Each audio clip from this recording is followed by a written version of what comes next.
বন্ধু আমি স্টেজে বসে বসে লিখেছি আপনাদের একটুখানি শোনাই সেই নামাজের বিষয়ে। কবি লিখছে, দুই কোলে হবে কি তোমার গো, না পেলে খোদার রহমত গো।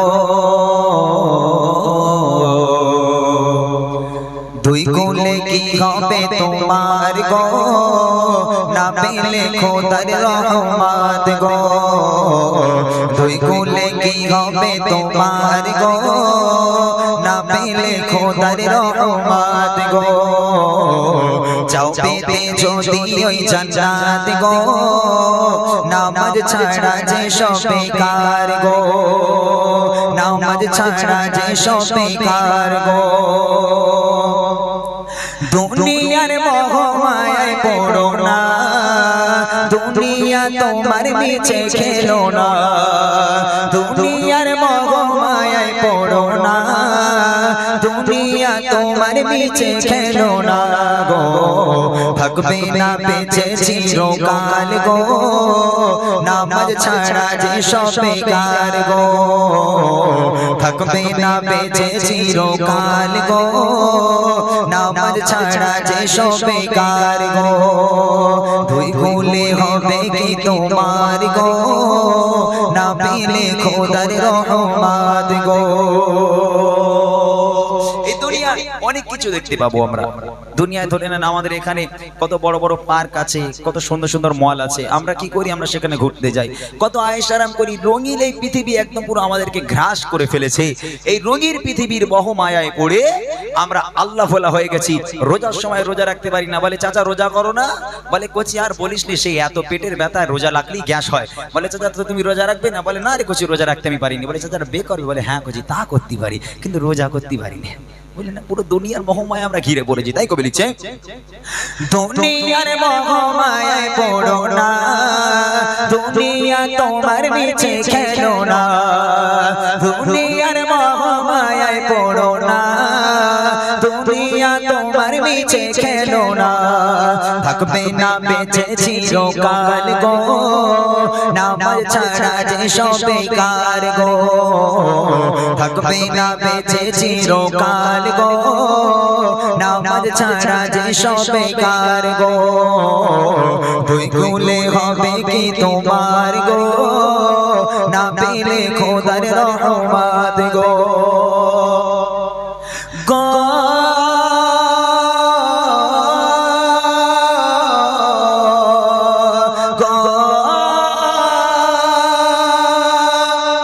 নামাজ হলো যে বেহেশতের চাবি, নামাজে পাবে সুখ শান্তি সবে।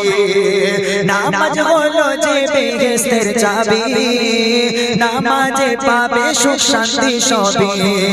নামাজ দুই কোলে পড়ো পার গো, নামাজ দুই কোলে পড়ো পার গো। নামাজ ছাড়া যে সব বেকার গো। দুই কোলে হবে কি তোমার গো, না পেলে খোদার রহমত গো।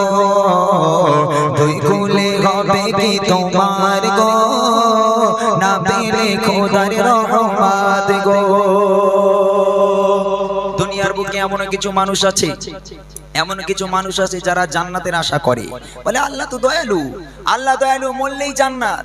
আবার অনেক অনেক পাগলা আছে, অনেক অনেক পাগলা মানে পাগল লোক আছে। যদি কেউ জিজ্ঞেস করে তুই নামাজ পড়িস না, রোজা রাখিস না, কবরের মধ্যে যখন ঢুকবি মন কারা নেকিরের সওয়ালের যে জবাব, এই জবাবটা তুই দিবি কি করে? বলে আরে পাগলা, বড় বড় বই মুখস্থ করে ফেলে দিলাম, আর মন কার নাকি তিনটে প্রশ্ন, তোমার রবকে, তোমার ধর্ম কি, তোমার নবীকে, এই তিনটে কথা কি বলতে পারবো না? এই তোমার মুখস্থ, ওর জন্য নামাজ পড়া লাগে নাকি?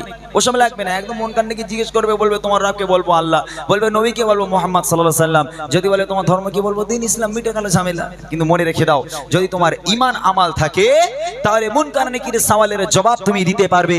যদি ঈমান আমাল তোমার মধ্যে না থাকে, ওই তিনটে সহজ প্রশ্ন তোমার জন্য পৃথিবীর বুকে সবচেয়ে কঠিন প্রশ্ন হবে। তাই শেষ কথা কবি লিখছে,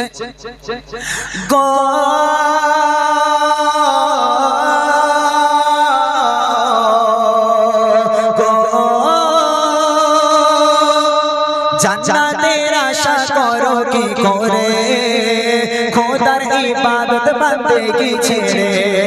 জান্নাতের আশা করো খোদার ইবাদত বান্দেগি ছেড়ে মরণ নাও করে মরণকে নাও করে শরণ গো মরণকে নাও করে শরণ গো নামাজ ছাড়া যে সব বেকার গো দুই কুলে হবে কি তোমার গো না পেলে খোদার রহমত গো ছাও পেতে যদি ওই জান্নাত গো নামাজ ছাড়া যে সব বেকার গো নামাজ ছাড়া যে সব বেকার গো নামাজ ছাড়া যে সব বেকার গো। মাশাআল্লাহ, একদম নতুন কালাম। এখানেই বসে লিখেছে যখন আমরা